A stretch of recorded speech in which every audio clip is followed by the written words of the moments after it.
ఒక్కడే వస్తే ఒట్లో ప్యాక్ అయిపోతే. Hi darling, day 14 of daily logs. ఈ రోజు మార్నింగ్ ఒక బూస్ట్ తాగేసి క్యాటరింగ్ ఉంటే క్యాటరింగ్ వెళ్ళిపోయాం. ఇంకా మా సాయి గారు చూడండి ఆటో మీద. ఫస్ట్ ఏంటంటే బజ్జీ దంగి తినడం జరిగింది. సెకండ్ ఏంటంటే కుత్త మొదలు పెడతారు, ఎముకలన్నీ ఇరిగిపోతాయి. మూడోది లంచ్ కంప్లీట్ చేసుకొని ఈవినింగ్ ఇంకో క్యాటరింగ్ ఉంటే ఇంకో క్యాటరింగ్ వెళ్ళిపోయాం. వర్షం పడుతుంది ఫుల్ గా, ఎలా వెళ్తామో చూడాలి. ఇంకెలా సెట్ చేసాడు సాయి గారు.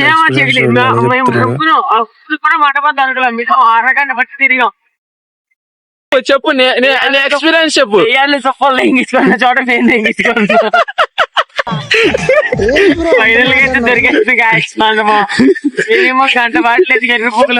అదైపో క్యాటరింగ్ దగ్గరికి వెళ్ళిపోయి మొత్తం తుడుచుకొని, అరే నిజం చెప్పురా, నీ ముఖం చూస్తుంటే నాకేదో తేడా కొడుతుంది. అదైపోయి నా డిన్నర్ కంప్లీట్ చేసుకొని ఒక్కడే వస్తే ఒట్లో ప్యాక్ అయిపోతే. ఒక్కొక్కడికి ప్యాక్ అవుతుంది, గుండెలు బరువు అయితే